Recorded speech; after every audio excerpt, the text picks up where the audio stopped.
ำนับรับตอนวันสร้างตั้งกำลังป้องกันความสงบครบรอบ64 ปีอย่างสุดใจสบายดีท่านผู้ชมที่เคารพยินดีต้อนรับบรรดาท่านเข้าสู่รายการพัฒนาฮักฐานมาพบกับข้าพเจ้าวาทีนางโอซินจันดารารับหน้าที่ดำเนินรายการท่านผู้ชมรายการพัฒนาฮักฐานแม่นออกอากาศทุกๆวันพุธเวลา 9:30 น. 50:00 น. และออกซ้ำคืนในวันเดียวกันเวลา 11:00 น. 11:30 น. ทางสถานีโทรภาพป้องกันความสงบหรือท่านสามารถติดตามรับชมพวกเราได้ที่ช่องทาง YouTube รายการพัฒนาฮักฐานเจ้าท่านผู้ชมมาพบกันในระยะทับอิฐของทางรายการจะให้บรรดาท่านไปรับชมข่าวและผลงานการเคลื่อนไหวของกลุ่มคุ้มครองสมนุครัวและก่อสร้างฮักฐานรายละเอียดเชิญบรรดาท่านติดตามรับชมในวันที่ 1 เมษายน 2025 นี้การนำกลุ่มคุ้มครองสมนุครัวและก่อสร้างฮักฐานกระทรวงป้องกันความสงบนำโดยพลจิตวาแก้นจันทร์พรหมจักรคณะพักกระทรวงเลขาคณะพักกรมหัวหน้ากลุ่มคุ้มครองสมนุครัวและก่อสร้างฮักฐานพร้อมด้วยคณะได้นำเอากระตาของควรไปเยี่ยมยามและอวยพรพลเอกวิไลลาคำฟองกรรมการกรมการเมืองศูนย์กลางพรรครองนายกรัฐมนตรีกระทรวงป้องกันความสงบและพลตรีสมบัติสายล่องพารองรัฐมนตรีกระทรวงป้องกันความสงบเนื่องในโอกาสวันสร้างตั้งกำลังป้องกันความสงบครบรอบ64 ปีการเยี่ยมยามและอวยพรในครั้งนี้เพื่อเป็นการเยี่ยมยามทำข่าวและอวยพรไสอันประเสริฐต่อการนำขั้นสูงของกระทรวงป้องกันความสงบเนื่องในวันสร้างตั้งกำลังป้องกันความสงบครบรอบ64 ปีที่ใกล้จะมาถึงนี้ให้มีสุขภาพแข็งแรงมีความสุขทั้งกายและใจมีความสุขส่วนตัวและครอบครัวพร้อมนั้นยังได้เป็นการแสดงถึงความรู้บุญคุณอันประเสริฐต่อรัฐมนตรีที่ได้ทุ่มเทเหือแรงสติปัญญาความรู้ความสามารถในการนำพาซี่นำกำลังป้องกันความสงบประชาชนลาวให้เติบใหญ่เข้มแข็งเด็ดเดียวกล้าหาญและเฮ็ดสำเร็จหน้าที่อย่างโดดเด่นสง่าผ่าเผยกลายเป็นกำลังป้องกันความสงบของประชาชนอย่างแท้จริงในโอกาสนี้ท่านรัฐมนตรีกระทรวงป้องกันความสงบและท่านรองรัฐมนตรีก็ได้แสดงความขอบใจต่อท่านพลจิตวาแก้นจันทร์พรหมจักรพร้อมด้วยคณะที่ได้มาเยี่ยมยามและอวยพรไสอันประเสริฐครั้งนี้และอวยพรไสให้ท่านพร้อมด้วยคณะตลอดฮอดกำลังป้องกันความสงบทุกสหายจงมีสุขภาพแข็งแรงมีพลานามัยสมบูรณ์เฮ็ดสำเร็จหน้าที่การเมืองตามระดับขั้นใหม่ที่วางไว้ทุกประการสืบต่อพร้อมกันก่อสร้างกำลังให้มีความเติบใหญ่เข้มแข็งในวันที่ 2 เมษายน 2025การนำกลุ่มคุ้มครองสมนุครัวและก่อสร้างฮักฐานกระทรวงป้องกันความสงบนำโดยพลจิตวาแก้นจันทร์พรหมจักรคณะพักกระทรวงเลขาคณะพักกรมหัวหน้ากลุ่มคุ้มครองสมนุครัวและก่อสร้างฮักฐานพร้อมด้วยคณะได้นำเอากระตาของควรเข้าเยี่ยมยามและอวยพรทานพลโทกงทองพงษ์วิจิตรรองรัฐมนตรีกระทรวงป้องกันความสงบเนื่องในโอกาสวันสร้างตั้งกำลังป้องกันความสงบครบรอบ64 ปีการเข้าเยี่ยมยามและอวยพรในครั้งนี้เพื่อเป็นการเยี่ยมยามทำข่าวและอวยพรไสอันประเสริฐต่อการนำขั้นสูงของกระทรวงป้องกันความสงบเนื่องในโอกาสวันสร้างตั้งกำลังป้องกันความสงบครบรอบ64 ปีให้มีสุขภาพแข็งแรงมีความสุขทั้งกายและใจมีความสุขในชีวิตส่วนตัวและครอบครัวพร้อมนั้นยังเป็นการแสดงถึงความรู้บุญคุณอันประเสริฐต่อท่านรองรัฐมนตรีที่ได้ทุ่มเทเหือแรงสติปัญญาความรู้ความสามารถในการนำพาซี่นำกำลังป้องกันความสงบประชาชนลาวให้เติบใหญ่เข้มแข็งเด็ดเดียวกล้าหาญและเฮ็ดสำเร็จหน้าที่อย่างโดดเด่นสง่าผ่าเผยกลายเป็นกำลังป้องกันความสงบของประชาชนอย่างแท้จริงและในโอกาสนี้ท่านรองรัฐมนตรีกระทรวงป้องกันความสงบก็ได้กล่าวแสดงความสมเสยต่อผลงานที่ญาติมาได้ของกรมคุ้มครองสมนุครัวและก่อสร้างฮักฐานในระยะผ่านมา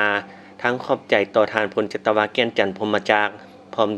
อมด้วยคณะที่ได้มาเยี่ยมยามและอวยพรไสอันประเสริฐในครั้งนี้ให้บรรดาท่านพร้อมด้วยคณะตลอดฮอดกำลังป้องกันความสงบทุกสหายจงมีสุขภาพแข็งแรง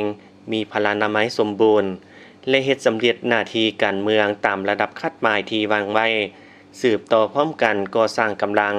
ให้เติบใหญ่เข้มแข็งรอบด้าน กรมคุ้มครองสมนุครัวและก่อสร้างรักฐานได้จัดพิธีปาฐกถาวันสร้างตั้งกำลังป้องกันความสงบประชาชนครบรอบ64 ปี5เมษายน 1961 ถึง5เมษายน 2025ได้ประกาศเลื่อนสั้นให้นายตำรวจกรมคุ้มครองสมนุครัวและก่อสร้างรักฐานในท้ายอาทิตย์ที่ผ่านมานี้โดยให้เกียรติเป็นประธานของท่านพลจัตวาแก่นจันทร์พรหมจักรหัวหน้ากรมคุ้มครองสมนุครัวและก่อสร้างรักฐานมีบรรดาคณะภาคกรมคณะแผนกศูนย์ข้อมูลพลเมืองและบัตรประจำตัวหน่วยงานและแผนกอ้อมข้างกรมเข้าร่วมพลจัตวาแก่นจันทร์พรหมจักรได้ยกให้เห็นถึงการกำเนิดและเติบใหญ่ขยายตัวของกำลังป้องกันความสงบตลอดระยะ64 ปีการกำเนิดของกำลังป้องกันความสงบประชาชนลาวแม้นมีความหมายความสำคัญทางด้านการเมืองอันใหญ่หลวงในประวัติศาสตร์ของชาติลาวและแม้นเหตุการณ์ประวัติศาสตร์หนึ่งที่สำคัญของชาติแม้นบาดก้าวขยายตัวของการปฏิวัติแม้นกำลังประกอบอาวุธปฏิวัติหนึ่งที่แหลมคมของพรรคเพื่อปกปักรักษาพรรครัฐปกป้องแนวทางและปกป้องอุดมการณ์สังคมนิยมแม่นกำลังที่มีการจัดตั้งนำพาบัญชาศึกษาอบรมโดยกงเด็ดขาดและรอบด้านจากพรรคประชาชนปฏิวัติลาวมีความบริสุทธิ์จงรักภักดีต่อประเทศชาติต่อพรรคต่อประชาชนและเพื่อรับใช้สิทธิผลประโยชน์ของประชาชนอย่างแท้จริงแม่นกำลังป้องกันความสงบประชาชนลาวบรรดาเผ่าเป็นกำลังหลักแหล่งในการปกปักรักษาความสงบความเป็นระเบียบเรียบร้อยและปลอดภัยของสังคมในพิธีพันเอกนางเข็มคำสัญญเพชรหัวหน้าแผนกการเมืองได้ผ่านข้อตกลงของกระทรวงป้องกันความสงบข้อตกลงกรมใหญ่การเมืองป้องกันความสงบและข้อตกลงของกรมคุ้มครองสมนุครัวและก่อสร้างรักฐานว่าด้วยการเลื่อนชั้นให้นายตำรวจกรมคุ้มครองสมนุครัวและก่อสร้างรักฐานและให้เกียรติประดับชั้นโดยพลจัตวาแก่นจันทร์พรหมจักรหัวหน้ากรมคุ้มครองสมนุครัวและก่อสร้างรักฐานในนี้เลื่อนชั้นพันตรีขึ้นชั้นพันโทจำนวน2สหายหญิง1สหายเลื่อนชั้นห้อยเอกขึ้นชั้นพันตรีจำนวน14สหายหญิง2สหายเลื่อนห้อยโทขึ้นชั้นห้อยเอก37สหายหญิง1สหายเลื่อนห้อยตีขึ้นชั้นห้อยโท5สหายหญิง1สหายเลื่อนวาทีขึ้นชั้นห้อยตี1สหายเลื่อน10เอกขึ้นชั้นวาที1สหายเลื่อน10โทขึ้นชั้น10เอก3สหายในวันที่9เมษายน 2025ท่านพันเอกสมสนิทจันทวงศ์พร้อมด้วยคณะกรมคุ้มครองสมนุครัวและก่อสร้างรักฐานกระทรวงป้องกันความสงบนำเอากระตาของควรเข้าอวยพรทานพันเอกคำเผยสอนใจสิทธิเดชอดีตการนำกรมคุ้มครองสมนุครัวและก่อสร้างรักฐานเนื่องในโอกาสวันสั่งตั้งกำลังป้องกันความสงบครบรอบ64 ปีการเข้าเยี่ยมยามและอวยพรในครั้งนี้เป็นการเยี่ยมยามทำข่าวและอวยพรไซอันประเสริฐต่ออดีตการนำกรมคุ้มครองสมนุครัวและก่อสร้างรักฐานเนื่องในโอกาสวันสั่งตั้งกำลังป้องกันความสงบครบรอบ64 ปีและอวยพรไซให้บรรณาทานมีสุขภาพแข็งแรงมีความสุขทั้งกายและใจมีความสุขในชีวิตส่วนตัวและครอบครัวพร้อมนั้นยังเป็นการแสดงถึงความรู้บุญคุณต่ออดีตการนำกรมที่ได้ทุ่มเทเหื่อแหงสติปัญญาความรู้ความสามารถในการนำพาซี่นำกำลังป้องกันความสงบให้เติบใหญ่เข้มแข็งกลายเป็นกำลังป้องกันความสงบของประชาชนอย่างแท้จริงและในโอกาสนี้ทานพันเอกคำเผยสอนใสสิทธิเดชอดีตการนำกรมก็ได้กล่าวแสดงความขอบใจต่อทานพันเอกสมสนิทจันทวงศ์พร้อมด้วยคณะที่ได้มาเยี่ยมยามและอวยพรไซอันประเสริฐในครั้งนี้ขออวยพรไซให้ทานพร้อมด้วยคณะตลอดฮอดกำลังป้องกันความสงบทุกสหายจงมีสุขภาพแข็งแรงมีพลานามัยสมบูรณ์เฮ็ดสำเร็จหน้าที่การเมืองตามระดับคาดหมายที่วางไว้ทุกประการสืบต่อพร้อมกันก่อสร้างกำลังให้เติบใหญ่เข้มแข็งในวันที่31มีนาคม 2025พันเอกสมสนิทจันทวงศ์และทานพันเอกสิบุญเฮืองสัญญเพชรพร้อมโดยคณะกรมคุ้มครองสมนุครัวและก่อสร้างรักฐานกระทรวงป้องกันความสงบนำเอากระตาดอกไม้และกระตาของขวัญเข้าอวยพรทานพันเอกหุมพันธ์เพชรบุญมีและทานพันเอกภูเวียงเจริญรัตน์อดีตการนำกรมคุ้มครองสมนุครัวและก่อสร้างรักฐานเนื่องในโอกาสวันสั่งตั้งกำลังป้องกันความสงบครบรอบ64 ปีในโอกาสนี้พันเอกสมสนิทจันทวงศ์และพร้อมด้วยคณะได้ลงเยี่ยมยามอวยพรทานพันเอกหุมพันธ์เพชรบุญมีพร้อมเดียวกันนี้ทานพันเอกสิบุญเฮืองสัญญเพชรได้เยี่ยมยาม และอวยพรทานพันเอกผัวเวียงเจริญรัตน์การเข้าร่วมเยี่ยมยามและอวยพรในครั้งนี้เป็นการเยี่ยมยามทำข่าวและอวยพรไสอันประเสริฐต่ออดีตการนำของกรมคุ้มครองสมนุครัวและก่อสร้างอาคารเนื่องในโอกาสวันสั่งตั้งกำลังป้องกันความสงบครบรอบ64 ปีและอวยพรไสให้บรรดาทานมีสุขภาพแข็งแรงมีความสุขทั้งกายและใจมีความสุขในชีวิตส่วนตัวและครอบครัวพร้อมนั้นยังเป็นการแสดงถึงความรู้บุญคุณต่ออดีตการนำของกรมที่ได้ทุ่มเทเหือแหงสติปัญญาความรู้ความสามารถในการนำพาซี่นำกำลังป้องกันความสงบให้เติบใหญ่เข้มแข็งกลายเป็นกำลังป้องกันความสงบของประชาชนอย่างแท้จริงโอกาสนี้ท่านอดีตการนำกรมก็ได้แสดงความขอบใจต่อท่านพันเอกสมสนิทจันทวงศ์และท่านพันเอกศรีบุญเฮืองไสยเพชรพร้อมโดยคณะที่ได้มาเยี่ยมยามและอวยพรอันประเสริฐในครั้งนี้และอวยพรไสให้ท่านพร้อมโดยคณะตลอดฮอดกำลังป้องกันความสงบทุกสหายจงมีสุขภาพแข็งแรงมีพลานามัยสมบูรณ์เฮ็ดสำเร็จหน้าที่การเมืองตามระดับคัดหมายที่วางไว้ทุกประการสืบต่อพร้อมกันก่อสร้างกำลังให้มีความเติบใหญ่เข้มแข็งรอบด้านเจ้าท่านผู้ชมที่ผ่านไปนั้นก็เป็นการนำเสนอข่าวและผลงานการเคลื่อนไหวของกรมคุ้มครองสมนุครัวและก่อสร้างฐานแต่การนำเสนอข่าวของพวกเฮาแม่นยังบ่ทันหมดเทื่อและยะหน้าจะให้บรรดาทานไปรับชมเติมอีกแต่ตอนนี้เฮาไปพักกันก่อน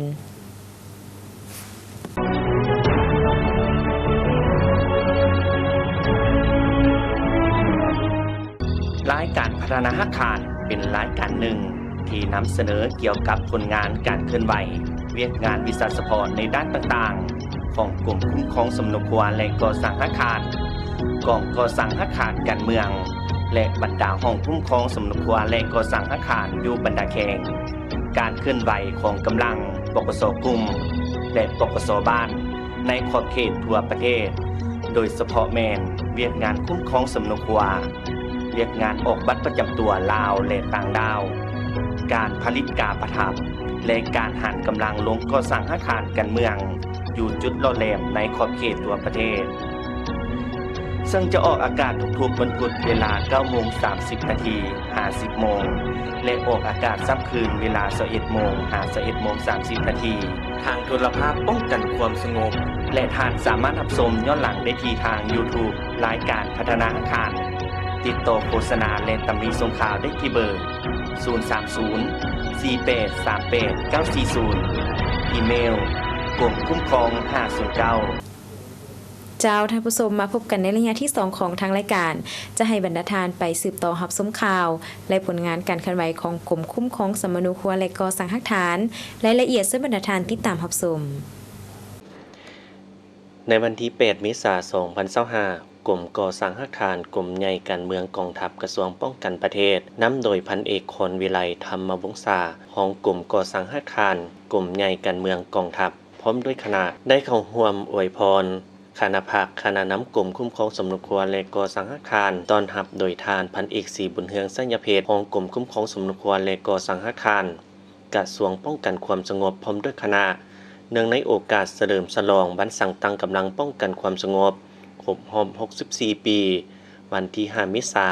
ยน 1961 วันที่ 5 เมษายน 2025ในโอกาสนี้พันเอกคอนวิไลธรรมวงศารองกรมก่อสร้างอาคารกรมใหญ่การเมืองกองทัพได้กล่าวว่าเนื่องในโอกาสเฉลิมฉลองวันสั่งตั้งกำลังป้องกันความสงบครบรอบ64 ปีซึ่งเป็นวันที่มีความหมายความสำคัญทางประวัติศาสตร์และแสดงให้เห็นการเติบใหญ่ขยายตัวผลงานไสสนะของกำลังป้องกันความสงบที่ญาณมาได้ในระยะผ่านมาในโอกาสดังกล่าวขออวยพรไสให้คณะภาคคณะนำกรมคุ้มครองสมนุครัวและก่อสร้างอาคารตลอดฮอดนายและพลตำรวจจงมีสุขภาพแข็งแรงพร้อมกันเฮ็ดสำเร็จหน้าที่อันมีเกียรติของบรรดาท่านที่ภาครัฐและการจัดตั้งมอบหมายให้ในตอนท้ายพันเอกศรีบุญเฮืองไสยเพชรรองกรมคุ้มครองสมนุครัวและก่อสร้างอาคารได้กล่าวแสดงความขอบใจมายังท่านคอนวิไลธรรมวงศา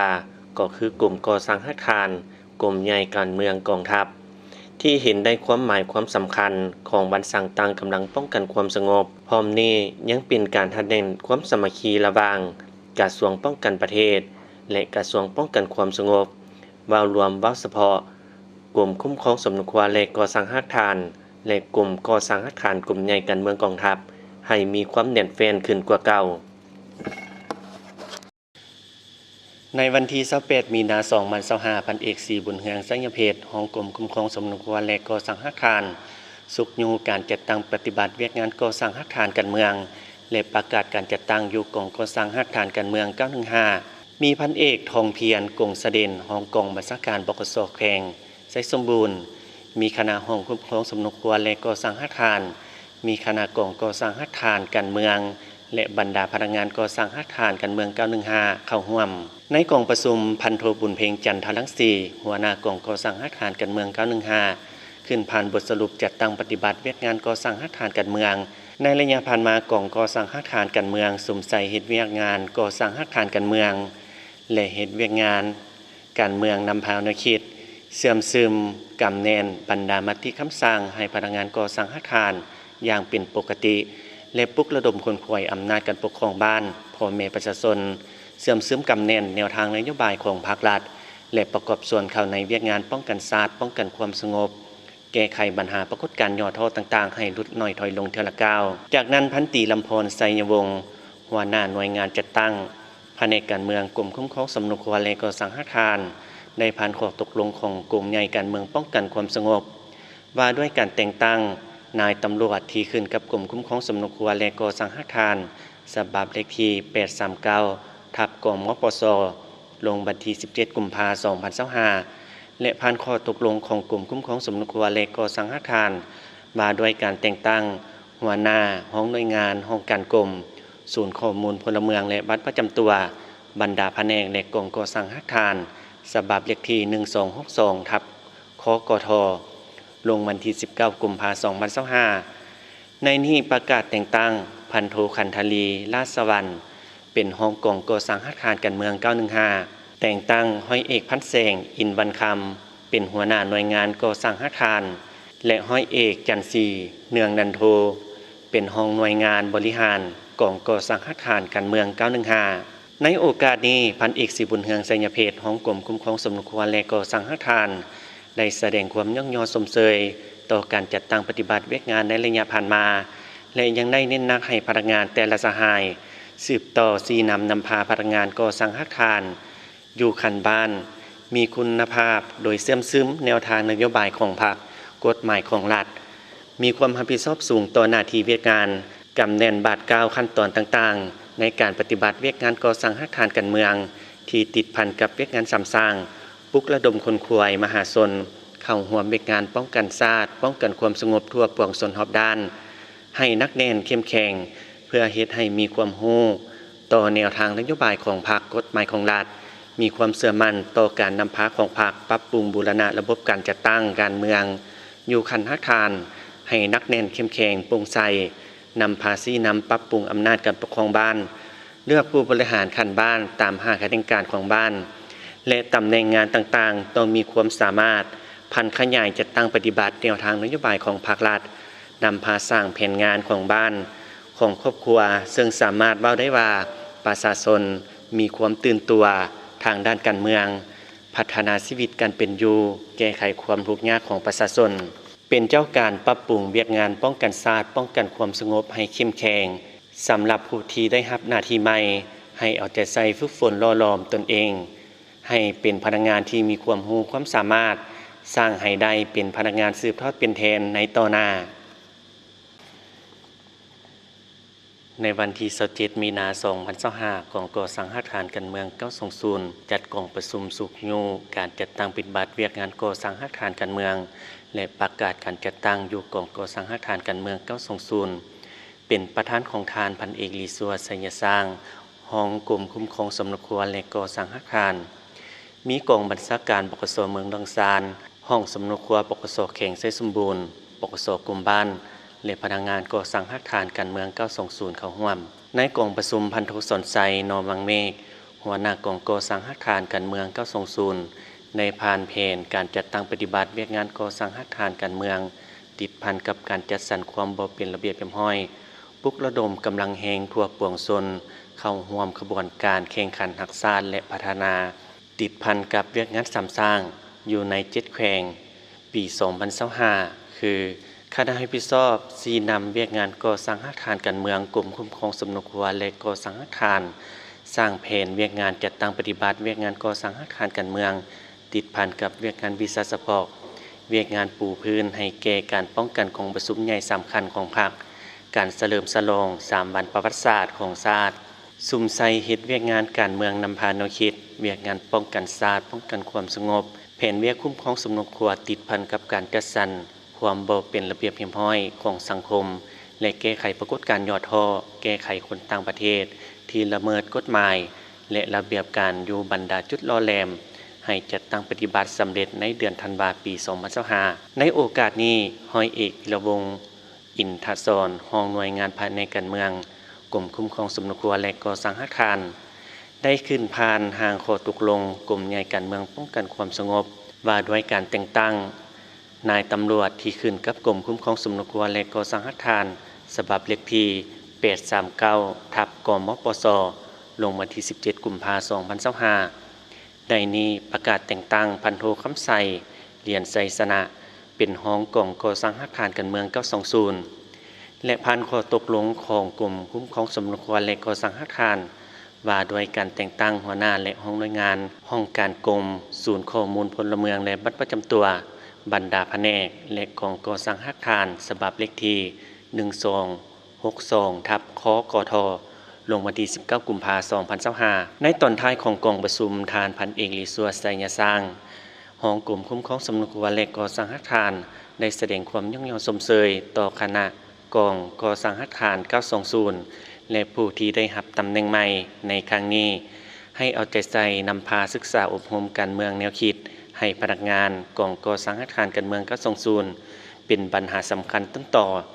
และเฮ็ดอย่างต่อเนื่องปรับปรุงการนำพาแบบแผนวิธีเฮ็ดเวียกของคณะพรรคคณะบรรษาเพิ่มทวีปรับปรุงก่อสร้างพรรคก่อสร้างพลังงานให้เข้มแข็งนักแน่นเต้าห่มความสามัคคีเป็นเอกภาพภายในให้นักแน่นและเป็นแบบอย่างในการนำพาชี้นำเวียกงานวิสาเฉพาะให้ถูกต้องตามระเบียบหลักการในท้ายอาทิตย์ที่ผ่านมานี้คณะหน่วยพักฮักฐานแผนกการเมืองและห้องการกรมได้จัดพิธีห้องรับสมาชิกพรรคสมบูรณ์ใหม่โดยการเป็นประธานของสหายพันเอกนางเข็มคำไสยเพชรคณะพรรคกรมเลขาหน่วยพักฮักฐานแผนกการเมืองกรมคุ้มครองสมนุครัวและก่อสร้างฮักฐานมีคณะหน่วยพักฮักฐานบรรดาแขกที่มีเกียรติและสมาชิกพรรคสมบูรณ์เข้าร่วม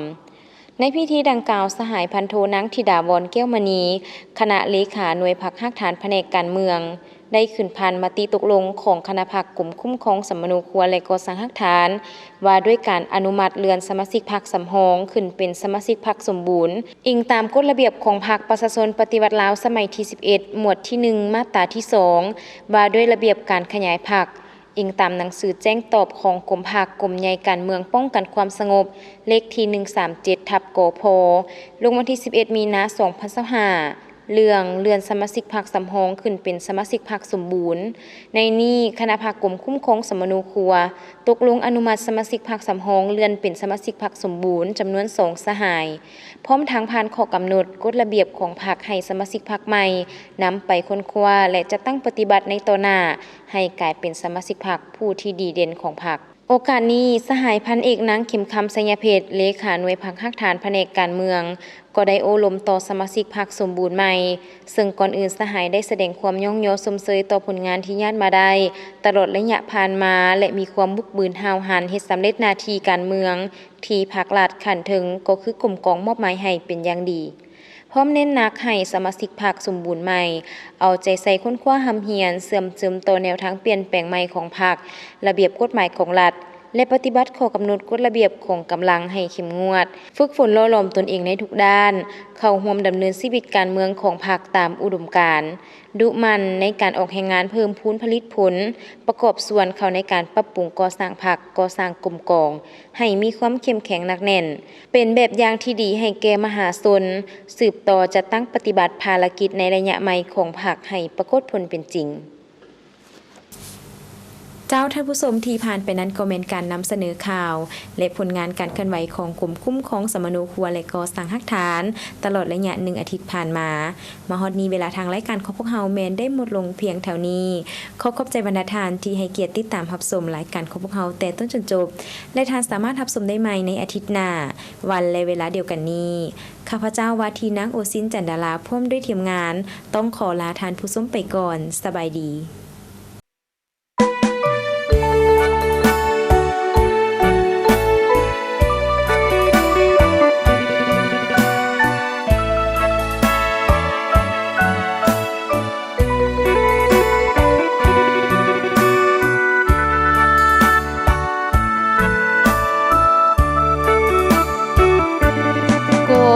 คุ้มครองสร้างตั้งที่8 สิงหาได้หมุนเวียนมาครบรอบ40 ปี1978 2018ครบรอบพอดีร่วมฉลองพิธีวันนี้ทุกคนยิน